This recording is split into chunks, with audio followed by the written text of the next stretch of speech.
Hello students, so in last class we discussed about resolving a vector into its rectangular components and how to add and subtract vectors by using the component method, right. So the basic idea is that whenever we have a vector, let us say this is x axis, this is the direction of x axis, and if the vector is like this and if the magnitude of that is a and this angle is theta, so we can directly write the value of that vector as a cos theta I cap plus a sin theta j cap, right, because we can write this vector as sum of this vector plus this vector. So this would be a cos theta I cap and this would be a sin theta j cap. So that is what we have seen yesterday, right. So today in the same manner we will see how to represent a vector which is in a 3-dimensional space, clear. So all the earlier vectors which I discussed were in the plane of the board, right. So all of them were confined to the plane. So as long as the vectors are in the plane of board, so plane of board, so basically they are in the xy plane, right. So when they are in the xy plane, then we can directly use I cap and j cap to represent those vectors, right. These I cap and j cap are sufficient to represent those vectors, correct. But what if a vector is out of the plane in this manner? So if my hand represents a vector, so which is out of this plane, right, correct. So it is not confined to this plane. So if a vector is like this, then we definitely need to use another unit vector, right, and that is what we are going to learn now. So we will see that now. So students, let us see that. So here I have represented the coordinate system. So this is x axis, this is y axis, and this direction here represents the z axis, out perpendicular to the board in the outward direction. So generally we represent that outward direction symbol like this, so with a dot and a circle. So this is something which you should get used to. So because I can't show you 3-dimensional structures, right. So if I am drawing something like this, it means that it is out of the plane. And if I draw something like this with a circle, cross and surrounding that a circle, so then this represents into the plane and perpendicular to the plane. So both are perpendicular to the plane. So perpendicularly outwards is circle with a dot and perpendicularly inwards is circle with a cross, clear. So that is something which we will have to understand. Okay. So our coordinate axis is like this, so x, y and z, clear. Okay, now I need to represent a vector. So let us say there is a vector which is something like this, clear. So for example, let us say I take a vector which is something like this. So this is my vector, right, it is out of the plane of the board, you can understand that, right. So now I need to represent this vector in component form, clear. So to represent this vector, you know that the tip of the vector is like this. So this is the magnitude of the vector and it is starting from origin.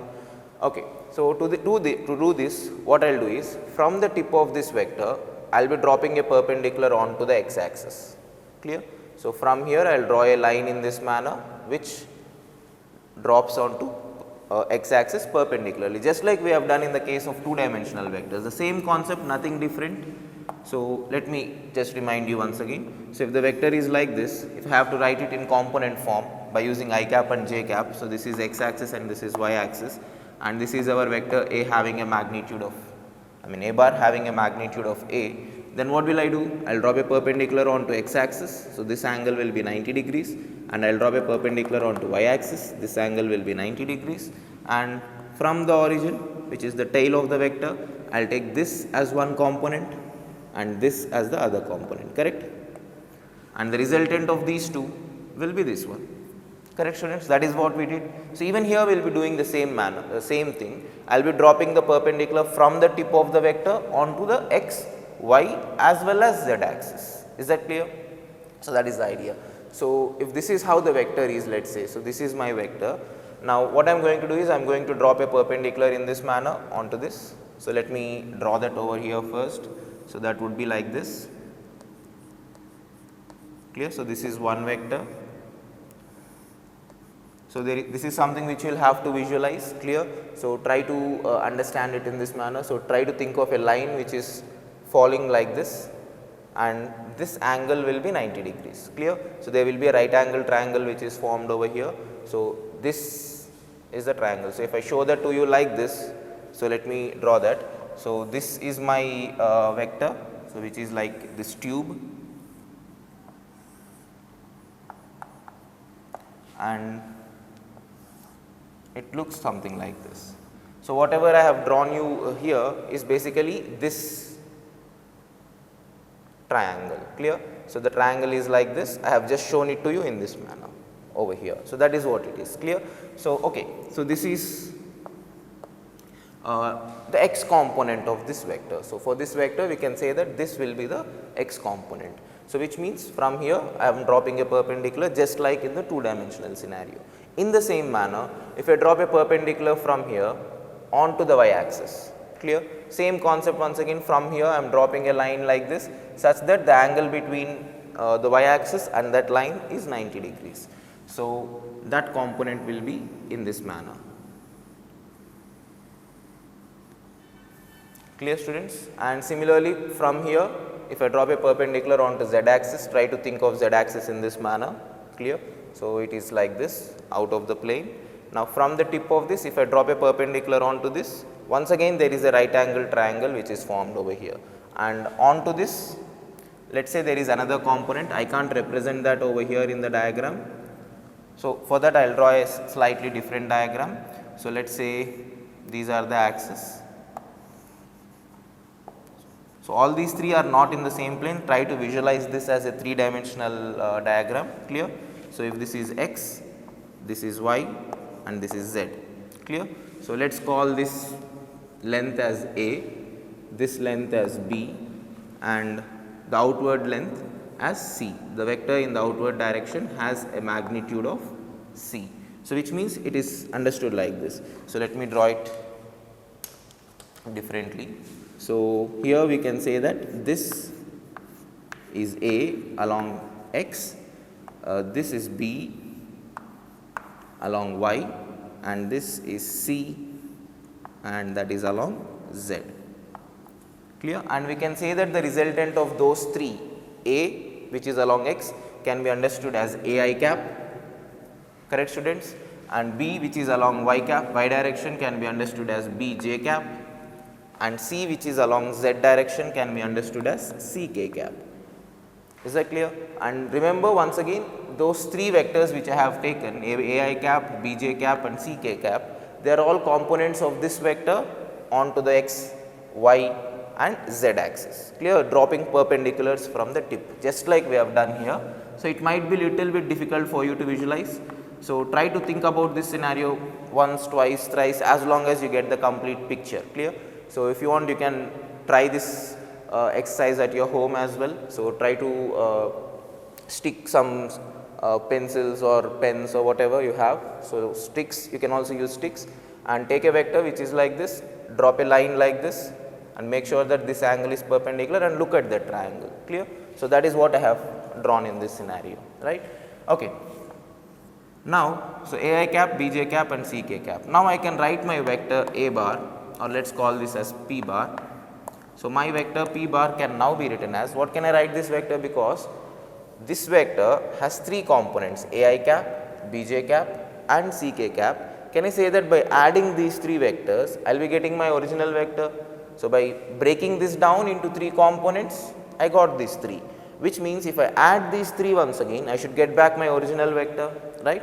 So, I can say that p bar can be understood as ai cap plus bj cap plus ck cap, clear, students. So, that is the basic idea, and there is also an easier way to understand this. So, let us see that now. So, let us try to understand this by using the concept of displacement. That will make things a little bit easier for us to visualize. So, let us see that. So, for example, let us say the same scenario, I am drawing it like this. So, now this time we are going to think about this in terms of displacement. So, you remember that even the addition of vectors became very simple when I used the concept of displacement, right. So, if we travel from here to here, first displacement plus second displacement will give us the third displacement, the resultant displacement, correct? A bar or S1 bar, let us say displacement 1, S2 bar, S1 bar plus S2 bar will give you resultant displacement, S bar. So, you can think of it like this. Okay. So, now think about a person who has started from origin, this is once again x, this is y and z is outwards. So, that person has started from here and first he has travelled in this direction by a distance of a, which means his displacement is a in x direction, clear. Now, he is here. Now, what he did was he travelled along y direction and let us say he has travelled along y direction by a distance of b. So, this is the displacement of the man, second case. So, this time it is b. Now, what he did was he travelled in the z direction, clear. So, he travelled in the z direction and let us say the displacement is c this time. So, which means just like I have drawn lines here representing length a and b. So, try to think about another line here out of the plane which represents a length of c. Now, if I ask you what is the net displacement of the man, where is the man now or where is whatever that particle is. So, the particle started from here, it travelled to this position, then it travelled to this position and then it travelled from here to this position, correct. So, this is the final position, you see that, right. So, wherever this chalk is, so this position of the chalk will be the final position of that particle, correct. Now, can I say that the net displacement will be the line joining the origin, the starting point to this final position, do you see that. So, this will be the net displacement. Now, we can understand this by in this manner, you see this. So, ai cap, bj cap and ck cap. You know that whenever we are adding 3 vectors or more vectors, we can add them in pairs, right. So, I have told you associative law. So, whenever we have a bar plus b bar plus c bar, even n number of vectors. So, first add these two, try to visualize that you are adding these two, you get one result, then add that with c bar, you get another one, then add that with d bar, you can think of it like that, correct. Now, in the same manner what I am going to do is first ai cap, bj cap and ck cap, correct. So, first I will apply triangle law of addition for these two, which will give me this vector, correct. Let me write that down, this is ai cap plus bj cap. Now, he is travelling from here by ck cap. So, he has reached this position. So, which means the net displacement will be resultant of this vector plus this vector. Once again I will apply triangle law of addition. So, this plus this will be this vector. Do you understand that? So, let me represent that here once again. So, for example, let us say this is our displacement vector, clear, this is our displacement vector. What I am saying is, so this displacement vector is nothing but ai cap plus bj cap plus ck cap. Do you understand that? So, the only thing is that it is in a 3 dimension. Initially it might be little bit difficult for you to visualize, but keep practicing, try to think of it like that, try to draw diagrams on your own representing this scenario. Unless and until you put pen on paper and try to visualize that and represent what you understood. So, it is little bit difficult for you to visualize initially, clear. So, please do that, practice this. So, try to think of each and every vector in a 3 dimensional manner like this. So, if you want, you can stick one more pen like this when you are doing this exercise at home, clear, and think of it like ai cap plus bj cap plus ck cap will be the resultant displacement. Can you understand that? So, this is the net displacement. So, that is nothing but sum of 3 individual displacement. He has travelled from here to here, here to here, then here to here. So, the final position is this, line joining initial position and final position will be our displacement vector. So, that is the idea, students. So, you can think of it in that manner also, and you can say that the value of a bar can be understood as ai cap plus bj cap plus ck cap. Is that clear? And if you want, you can also think of it like this. You can think of this as, first we have already added a and b, which gave me ai cap plus bj cap. Then think of a line in this manner, and now you are adding this vector with this vector to get this vector, clear. So, as I told, think of it. So, try to do this exercise on your own, only then you will be more, it will feel more easier for you, clear? Okay. So, that is the basic idea, students. And now, once now that we have understood how to visualize a 3-dimensional vector, so this is ck cap, which is in the outward direction. So, if I represent a vector in this manner, so which is like this, correct? So, what is the magnitude of this vector? See, we know the magnitude of a 2-dimensional vector, right? So, whenever let us say I represent a vector in this manner, like this. So, if I represent a vector as ai cap plus bj cap. So, if this is my vector, which is the resultant of these two, which will be like this. So, you know how to find the magnitude of that, right? We have discussed this in last class. It is nothing but the magnitude of this hypotenuse, the length of that hypotenuse, which is root over a square plus b square. Now, in the same manner, if I have to find the magnitude of this vector, so let us now calculate the magnitude. So, this vector or both are one and the same, right? So, if I have to represent the magnitude, what do I do? See here. Now, I know that there is a length c in this manner outwards, correct? There is a length c. I have already added these two and I have got this. And I know the magnitude of this vector. What is the magnitude of this vector? That is nothing but under root of a square plus b square, correct, students?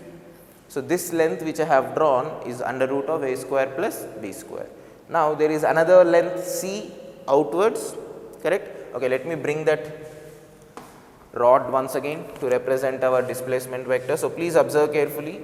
So, this is root over a square plus b square, there is c outwards and we have my resultant vector in this manner, correct? So, please observe once again, this is one length root over a square plus b square, this is c, this is my displacement resultant. So, which means now if I just try to tilt this triangle which is formed in this manner, you will observe that this is the length which we require, this will be c and this will be root over a square plus b square. Do you understand that? Let me show you that once again.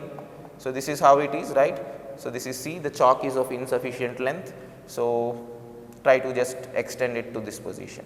Okay. So, root over a square plus b square, c and the resultant displacement. So, what I am doing is I am just whatever triangle that is formed with these three, I am just tilting like this and showing it to you, clear? C root over a square plus b square and our displacement vector. So, let me draw that diagram now for you. So, I will draw that triangle now for you. So, this will be root over a square plus b square, this will be c and this will be the displacement vector, clear? So, whatever I have showed you now, so the triangle which is formed here, I am just tilting it into the plane of the board, clear? So, that is the idea. Now, what will be the resultant displacement?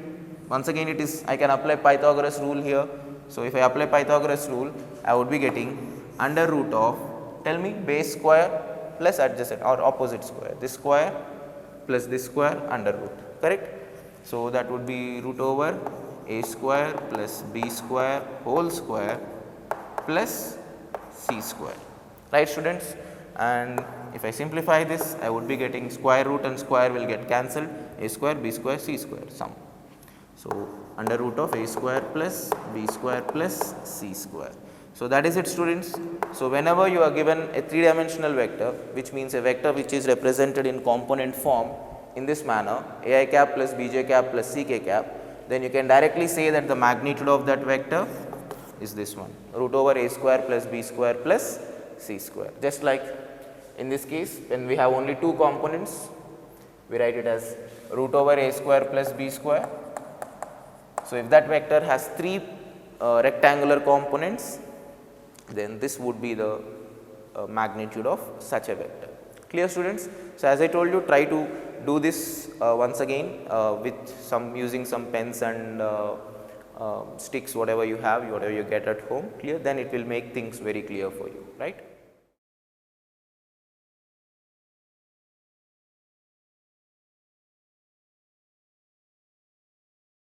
So, students, now that we understood how to write a 3-dimensional vector in component form. So, I have told you yesterday in last class that whenever we are given vectors like this and if we are required to find the sum of the two vectors, so just like we do in the case of a two-dimensional vector, so even in this case we can directly add their respective components. I have told you can do that, right.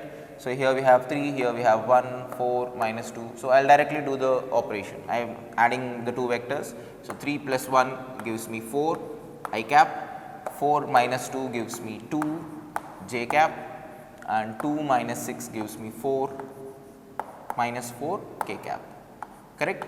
So this is the result which we get. Now what is the idea behind directly doing this in this manner, right. When we have two vectors like this, what is the basic idea behind doing that? I have told you that in the case of two-dimensional vectors, right. So in two-dimensional vectors I told you that I explained why we do this by using the concept of triangle law of addition. So if I take this as one vector and this as the other vector, the components of these two are this length and this length, and the component of this vector is this length and this length, then we can say that the resultant of these two vectors, this one and this one, will be this vector, and the components of this vector will be this total length plus this total length, correct. So based on that we understood that we can directly add them. So if I put them, if I use the same terms which I used yesterday, A, B, C, D, these are the terms which I used. So this vector will have its components like this. This is one component, horizontal component you can say, or along x axis. This is the other component, and we can easily say that this length will be A plus C, this length will be B plus D, right. So that based on that we have written that A I cap plus B j cap and C I cap plus D j cap. So these are the two vectors. So these two when added will give us A plus C I cap plus B plus D j cap. So that is how we understood two-dimensional vectors, right. So we can understand it in the same manner for three-dimensional vectors as well, but let us understand, for now let us think of these two as forces. So these two as forces. So this is one force, force 1, and this is force 2, clear. So force 1 and force 2. Earlier when dealing with two-dimensional vectors, I have thought of these two vectors as displacements, correct. So I have taken this as displacement 1, I have taken this as displacement 2, and I have applied triangle law of addition to find the resultant displacement, right, and the components of that will be A plus C and B plus D, correct. Now here let us understand them as forces, clear. This is one vector which is force 1, this is another vector which is force 2. If you want you can think of it as displacement also, but understanding and drawing that would be very difficult. So I will take them as forces. So you will see how to visualize this scenario, you will understand. Okay. Now I am going to represent this first vector or the first force on this diagram and second force on that diagram, clear. Then we will add them separately. Okay. So let us represent this force first. So now, so this is the particle, let us say this is the object on which the force is acting. So this is the object, clear. Similarly let me represent that on this diagram also. So the object is here and there are two forces which are acting, but the two forces have three components each. So the first force has three components, which means if I have to represent force 1, I have to represent all the three components, correct. So let me do that. So I will represent the three components. So let us say this is one component along I cap which is 3. So this is 3, right. So 3 I cap, or just write 3, we have already represented the direction, correct. So there is one force acting on this in this direction which is having a magnitude of 3. Okay. Now similarly there is 4 j cap, 4 j cap, let me represent it like this. Along j cap, along y axis we have a force of 4, slightly bigger than this. So let me extend this further. Okay. So this is 4, right students. So 3 along this direction, 4 along this direction, and then we have plus 2 k cap. So you know that to represent plus 2 k cap on this body I will be using an outward direction. There is already an object there, so I will just write it downwards. So like this. So the force, there is another force acting on this which is in the outward direction. You understand that? So I told you earlier that a circle with a dot means outwards. So that is 2 k cap, or just 2, let us represent as 2. So which means this particle is experiencing 3 different forces, which all put together we are calling as force 1, correct. So 3 in this direction, 4 in this direction, and 2 in this direction. Now remember, this is the same particle. I am just drawing it in a different diagram to represent force 2, but this particle and this particle are the same, correct. Now on this body, once again let us represent the forces in the second case, I cap. So I cap means just 1, magnitude is 1. So when compared with this, it will have a magnitude which is 1/3, correct. This is something which you know. Okay, so a small force having a magnitude of 1.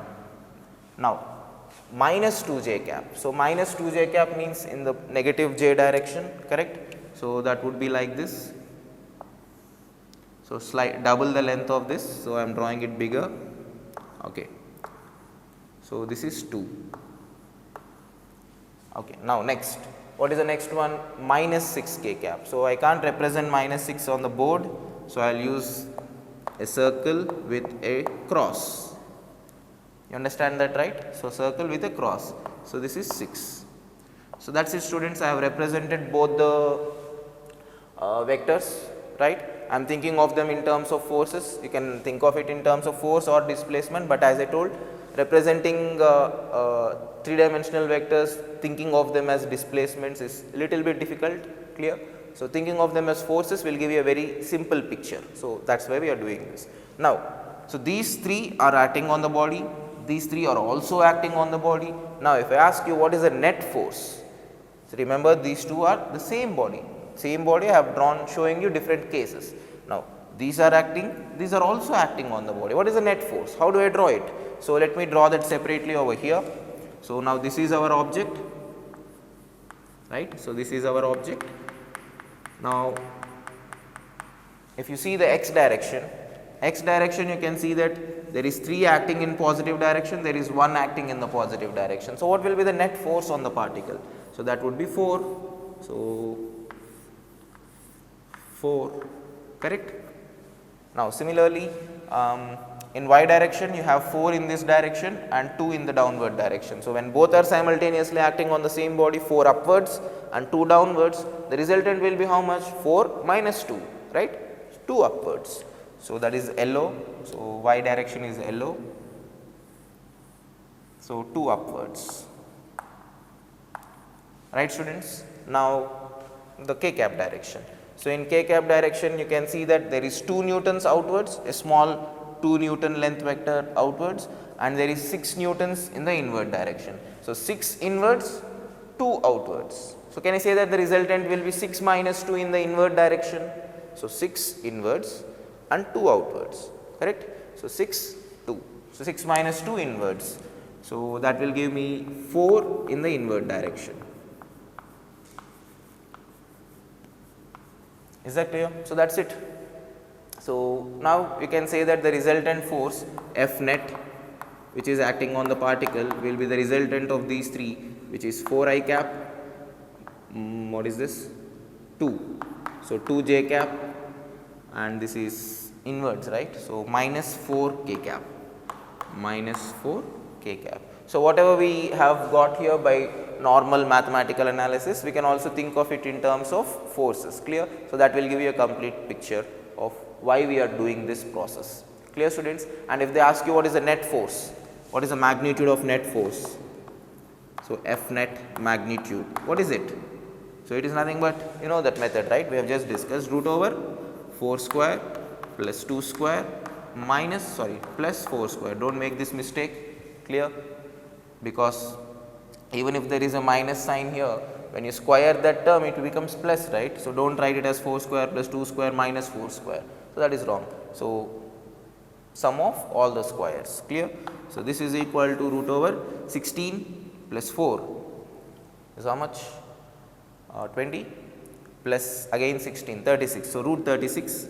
So root 36, which is equal to 6 units. So that will be the magnitude of the resultant force. Clear, students? So, just like I have shown you the scenario for addition of 3-dimensional vectors by using forces, you can also think of it similar scenario for subtraction also. Subtraction also is a similar case, because you know that subtraction means adding an opposite vector, correct. So, the concept will be exactly the same, right, students. So, that is the idea.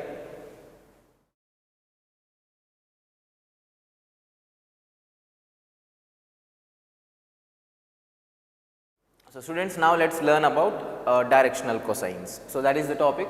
So, let us see. So, if for example, let us say there is a vector and that vector is making alpha, beta and gamma angles with x, y and z axis respectively. So, which means for example, see, remember this is a 3-dimensional diagram once again. So, try to visualize it that way, and whatever diagram, whatever line vector that I am drawing here is basically like this. So, it is like this, clear. So, it is in this manner, this is x, this is y and this is z, and the vector is like this, like I have shown you earlier, clear. So, that is the same diagram which I am trying to draw here, clear. So, let us represent a vector which is something like this, clear. So, or let us represent that vector something like this, clear. So, let us say that is a vector. So, this is our vector a bar. Now, what I can say is the angle that this vector makes with x axis. So, let me represent that with the pink color which we used earlier. So, pink for alpha for x, which is alpha, and yellow for y, which is beta, clear, and violet for z axis, which is gamma. So, this angle here will represent gamma, clear, students. So, alpha, beta and gamma are the angles that the vector is making with x axis, y axis and z axis respectively, clear. So, if we have a scenario like that, then we say that cos alpha, cos beta and cos gamma are called the directional cosines of that vector. So, we will understand why it is called that way now. So, why do we call them as directional cosines? So, they basically mean that those are cosines. Cosines means what? Cos, right. So, these are cos values. So, cos function is basically called cosine function, clear. So, the short form of that is cos. So, we can't, so we are very lazy, right. So, we can't even pronounce cosine. So, that is also very lengthy. So, we just use cos, clear. So, cos alpha, cos beta and cos gamma, clear. So, they are the cosines, and those cosines will tell us, will give us an information about direction, clear. So, that is why we call them as directional cosines. So, we will now learn how those cosines tell us about direction of a vector. So, let us see that. So, as I told you, as you can see in the diagram, alpha, beta and gamma are the angles that the vector is making with x, y and z axis respectively, right. So, now let us move on to the second case, I mean the same diagram. Let us understand with this vector, clear. Okay, so, now please try to visualize this once again. So, I will try to show this, but you will have to have some sort of visualization here. So, this is my vector, correct. Now, look at this, the angle between this vector and this line, you see that here, this line. So, you know we have dropped a perpendicular earlier in this manner. So, try to visualize a line like this. So, now first forget about y and z, forget about y and z for now. So, do not worry about that. So, we have the vector, we have the x axis.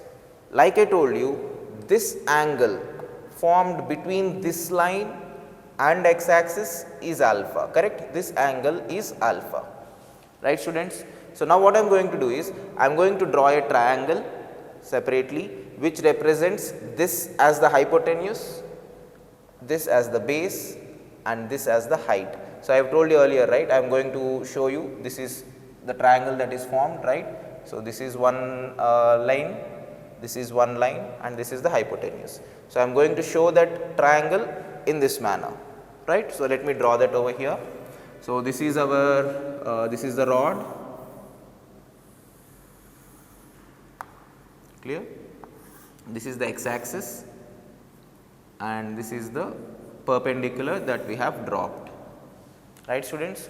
So, this is the case. So, this is alpha and the perpendicular is dropped this way, correct? Okay, so this is the perpendicular which is dropped.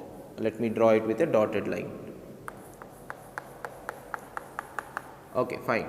Now we know that this length is root over a square plus b square plus c square. We have already derived that, and we also know that this length, which is the projection of this vector on the x axis.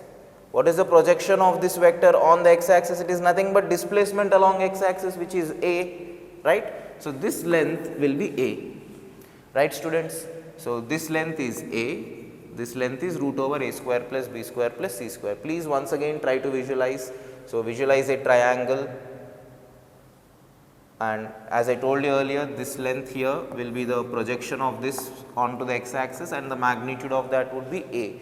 So look at this triangle, this is a, this is the 90-degree angle, correct, and this is root over a square plus b square plus c square. So that is what I have represented.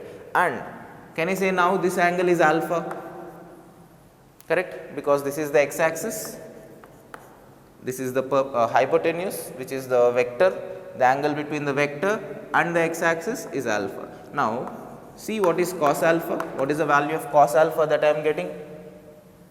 The value of cos alpha in this case would be adjacent by hypotenuse, which is a by root over a square plus b square plus c square, right students? So that is the value of cos alpha. Now in the same manner I can find cos beta. What is the value of cos beta? So if you want, I will show that once again. So this is how it is, the vector, this is our y axis. So drop a perpendicular, please observe here. So I am dropping a perpendicular to form a right angle triangle which is like this. This vector is the hypotenuse, perpendicular 90 degrees and base, clear? So once again, if I take this triangle and which is like this, this chalk will show you the perpendicular like this. So if I show that to you by changing the plane, it looks something like this once again, correct? So this will be our vector, this will be the base, which in this case would be b, right? So this would be b, we have understood this earlier, right? So if this is the vector, the projection of this vector on x axis is a, the projection of this vector on y axis is b, right? Now in the same manner, if I draw the triangle once again for projection onto y axis, so it will look similar to that once again. So this is our y axis this time, right? So if this is my y axis, so what would be the projection of this vector on the y axis? It would be b, correct? So if I drop a perpendicular from here in this manner onto y axis, this length would be b and this length would be root over a square plus b square plus c square. And you know that the angle that this vector, this is our vector, right? So this is our vector, the angle that this makes with y axis will be beta. Now once again, similar to the earlier case, we can say that the value of cos beta now will be adjacent by hypotenuse, right, which is b by root over a square plus b square plus c square. So cos beta will be b by root over a square plus b square plus c square, clear students? And similarly cos gamma. Now I will directly write the expression. By now you would have understood what the value of cos gamma should be, right? So in the numerator I will be writing the projection of the vector on z axis. What is the projection of the actual vector on the z axis? C. So c by root over a square plus b square plus c square. So these are what we call as directional cosines of a vector, clear students? And now you can actually write down a relation between these directional cosines. If you observe carefully, we have cos alpha, cos beta, cos gamma. You observe that we have a here, b here, c here, and in every of these three, each of these three, in the denominator we have root over a square plus b square plus c square, right? Okay. So what I am going to do now is I am going to square all these. I am going to square this and their respective terms, and I am going to add and see what I get. So, what I am going to do now is find the value of cos square alpha means cos alpha whole square plus cos square beta plus cos square gamma, and I will see what I am going to get. So, let me write that down. So, cos square alpha, what is cos square alpha? In the numerator I will get a square by square of this, which is a square plus b square plus c square, that is cos square alpha, plus what is cos square beta? Square of this we can now simply write it as b square by a square plus b square plus c square, plus what is cos square gamma? That would be c square by a square plus b square plus c square, right students. Now, you can easily observe that in all these three terms denominator is common. So, I can bring that common denominator out and I will write it as 1 by a square plus b square plus c square into a square plus b square plus c square. Now, what is this answer? What is this value finally equal to? That will be equal to 1. So, that is the result, a very important result, clear? It is 1. So, cos square alpha plus cos square beta plus cos square gamma will be equal to 1, clear students. And the reason why I told you that these tell us about the direction is because, see, listen to these words carefully. If I know a set of values of alpha, beta and gamma, every direction will have a unique set of alpha, beta, gamma. Is that clear? So, no two directions will have the same set of alpha, beta, gamma. For what I am trying to say is, for example, if I say 30 degrees and some value, let us say some 60 degrees or something like this. So, in this case, this values which I wrote are random values. I am not even sure whether these angles are possible, clear. Remember that not every set of values of alpha, beta, gamma are possible, because this is the result that should be satisfied, right students. Cos square alpha plus cos square beta plus cos square gamma should definitely be 1 in each and every case. So, I have written some random set of values here. So, that might be possible or might not be possible. Let us just check whether it is possible or not quickly. So, cos square alpha plus cos square beta plus cos square gamma. What is cos square 30? Root 3 by 2 whole square, right, which is 3 by 4, right students. So, cos square 30 is 3 by 4 plus cos square 30 is another 3 by 4. So, 3 by 4 plus 3 by 4, it has already crossed 1. So, from this I can directly say that this set of values is not possible. Is that clear? That is definitely not going to happen. There will not be any vector in space, there can't be any vector in any direction which makes these angles with x, y and z respectively. That is definitely not going to happen. So, only those vectors which satisfy this condition, which is cos square alpha plus cos square beta plus cos square gamma is equal to 1, only those angles will be possible for a particular direction. So, if I have a vector in a particular direction, then the angles that it makes should definitely satisfy this particular condition. Now, remember I have told you earlier that every direction has a unique set of alpha, beta, gamma. For example, let us say this direction makes with this x axis it makes 60 degrees, right, and with y axis let us say it makes 45 degrees, and with z axis let us say it makes 60 degrees once again. Let us just take a scenario 60, 45 and 60. You understand that? So, I have shown that in the earlier diagram, right. So, if this is our vector, so alpha, beta, gamma, do you understand? So, if those values are 60, 45 and 60, let us just take a scenario like that. Now, there will never be any other direction. If I have told that for this direction we have 60, 45, 60, there will not be any other direction. There will not be a direction like this, like this, like this, like this, like this, or any other direction will not have the same set of values, clear. 60, 45, 60 means this direction. Do you understand what I am saying? So, a set of values of alpha, beta, gamma will tell us about the direction. So, that is why we call them as directional cosines. Okay, we will see some examples based on this concept.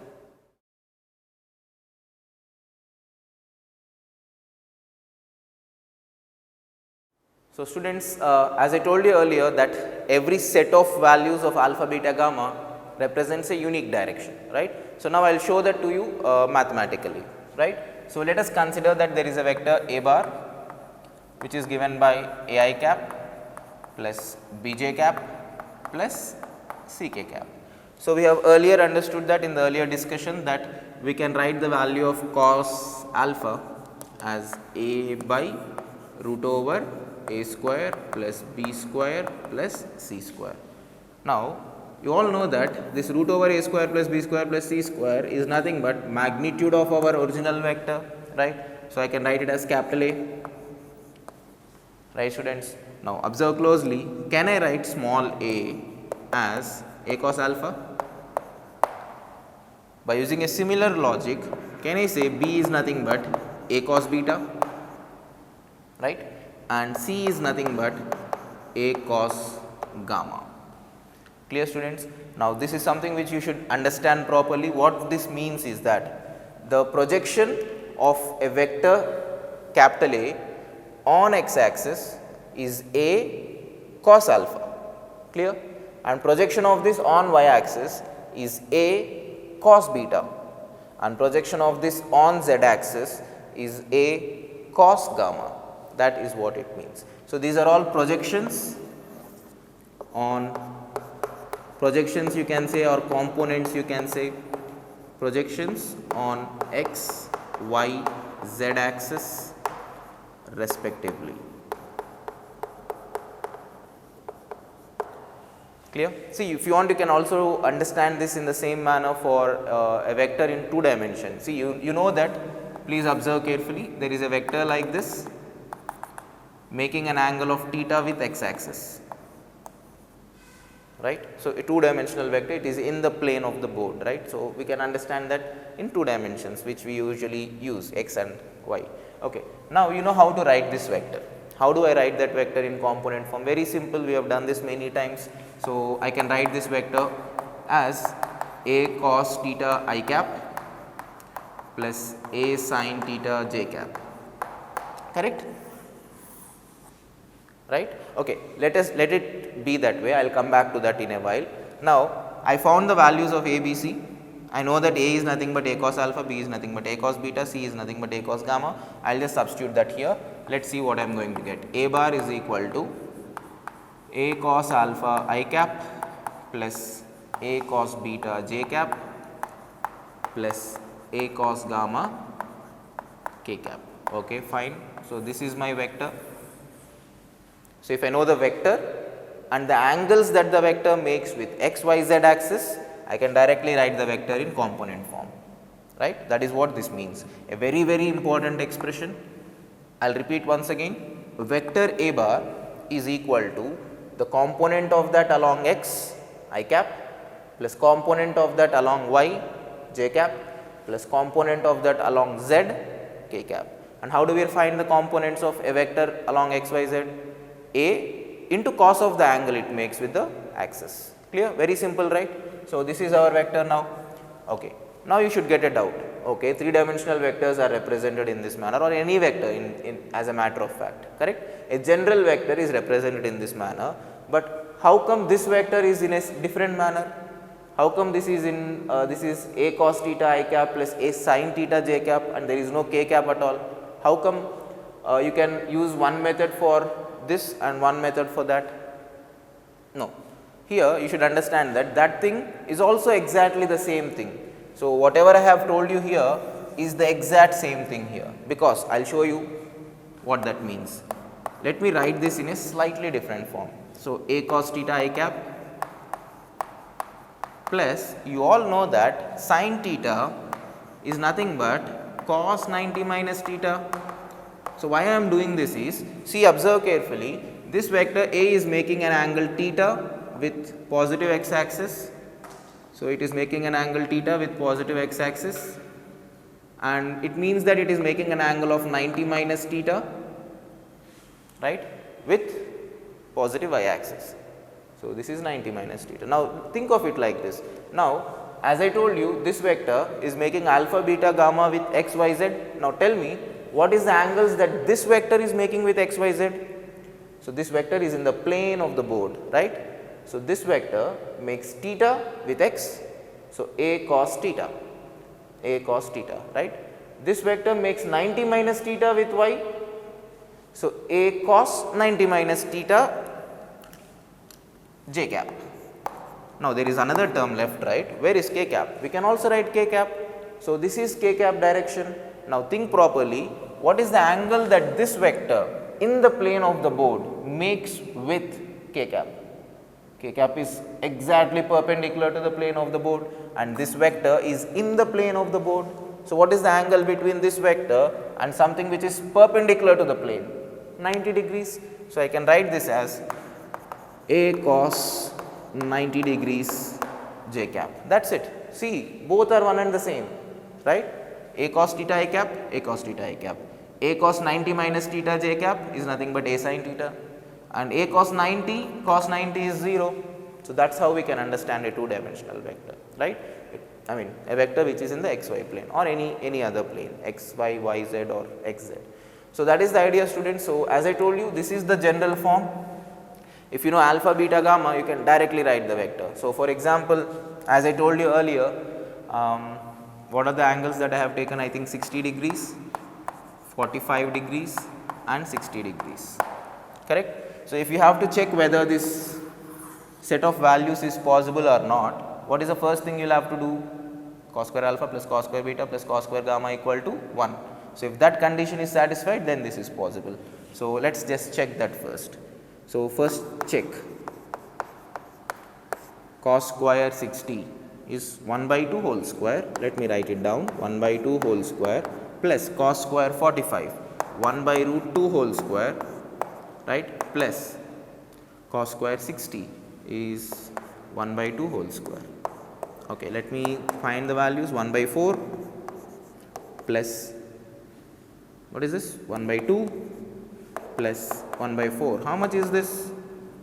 1, right. So, which means they will definitely be a direction somewhere. It might be like this, like this, like this. I do not know correctly. I can't show that to you perfectly, but they will definitely be a direction which will make 60 degrees with x, 45 degrees with y and 60 degrees with z. Clear? That is what it means. If you want, you can interchange the values. You can say 45 here, 60 here also. That is a different direction. So, as I told you, this set of values 60, 45, 60 will represent one direction. If you interchange the values 45 here and 60 here, that will be a different direction once again. So, that is the basic idea, students, right. Now, I have told you, I have started this discussion by telling you that I will show to you that directional cosines will show us direction, right. So, let me show that to you. I am going to take this expression and I am going to divide this with a on both sides, capital A, right. So, if I do that, I get a bar by a is equal to, what is that I am getting? Cos alpha I cap plus cos beta j cap plus cos gamma k cap, right, students. Now, observe closely. So, these are the directional cosines, right, cos alpha I cap, cos beta j cap, cos gamma k cap. Now, if I form a vector with directional cosines, what is it giving me? What is this vector? What is a bar by a? It is nothing but a cap, right. So, a cap, what is a cap? It is a unit vector in the direction of a bar, and you all know what unit vector tells us, what the use of a unit vector is. Unit vector is something which gives us an idea about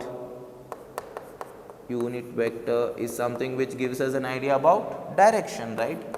We use unit vectors for direction, and if you look at this unit vector, what does this unit vector contain? Cos alpha I cap, cos beta j cap, cos gamma k cap, which means it is using directional cosines to indicate direction.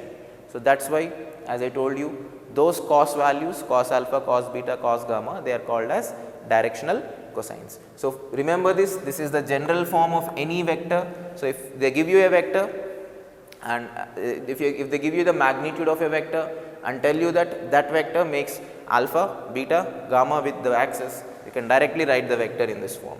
Clear? Directly you can write it. You do not have to visualize and things like that. We have already done that So, understand the logic behind it and you can directly use this expression, right students.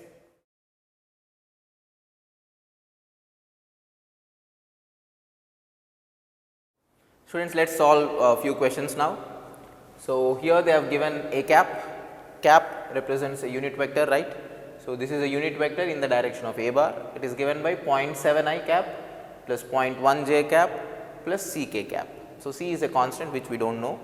So, they are asking us to find the angle it makes with z axis. Now, because they gave us a unit vector, you know that a unit vector's general form, what is the general form of a unit vector? It is nothing but cos alpha I cap plus cos beta j cap plus cos gamma k cap, right students.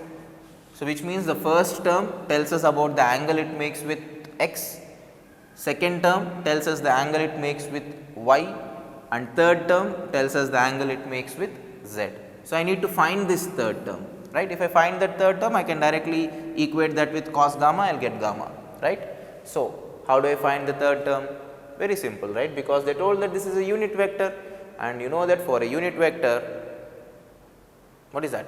A square plus b square plus c square should be equal to 1. So, I can say this square plus this square plus this square should be equal to 1. So, what is 0.7 whole square? 0.49 plus 0.1 whole square is 0.01 plus c square is equal to 1, simple.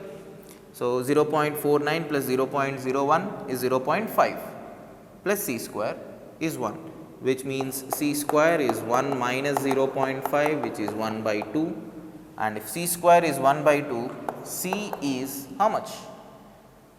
1 by root 2, correct? No, it is plus or minus 1 by root 2. So, do not forget this. So, this is a common mistake. So, when c square is 1 by 2, then the value of c can be either plus 1 by root 2 or minus 1 by root 2, which means, now observe closely, this value is also equal to cos gamma. Cos gamma can be either plus 1 by root 2 or minus 1 by root 2. Now, what are the values that gamma can have? This implies that gamma can be, if I take cos gamma as plus 1 by root 2, I will be getting 45 degrees. If I take cos gamma is equal to minus 1 by root 2, I will be getting 135 degrees, right students. So, or 45 degrees or 135 degrees, both are possible.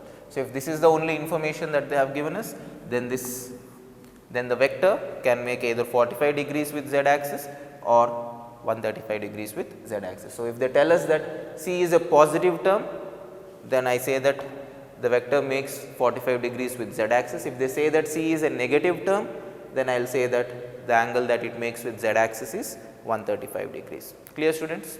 Okay, now let us move on to next question. Okay, so here they have given that the magnitude of a bar is 10 units, right, and the value of alpha is 135 degrees, the value of beta is 45 degrees. So, find the component of a bar along z axis. Clear students? The component of a along z.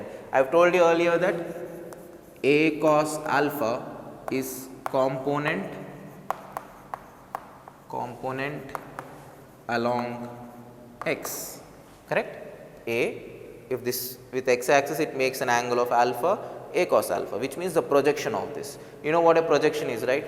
If light is incident from this direction, there is a shadow which is formed on the x axis, correct? So, if let us say this is the chalk and this is the x axis. So, from here if light is incident, if light is falling like this perpendicular to x axis, so this forms a shadow, right?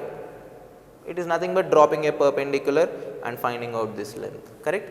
Okay. So, a cos alpha will be the component along x. Similarly, I can say a cos gamma will be the component along z. So, once again I know a, if I find gamma, the work is done. So, let us find gamma. I have alpha, I have beta, let us find gamma. So, I know that cos square alpha plus cos square beta plus cos square gamma is 1. So, cos square alpha, so which is cos square 135 degrees plus cos square 45 degrees plus cos square gamma is equal to 1, correct. So, which means cos square 135, you know that cos 135 is minus 1 by root 2, but when I square it, it will anyways become positive 1 by 4, 1 by 2, 1 by root 2 whole square will be 1 by 2 plus cos square 45 the same 1 by root 2 whole square will become 1 by 2 plus cos square gamma is equal to 1. Clear students? What does that mean? This is already 1, we already have 1 here, which means cos square gamma is 0, which implies cos gamma equal to 0, and this means that gamma is 90 degrees. So, what do you understand by looking at this? What does this information tell us? It tells us that if I represent this on the coordinates axis, so if this is x, this is y and z is outwards. So, please listen carefully, gamma is 90 basically means that the vector is actually in the xy plane. See, this is z axis, correct.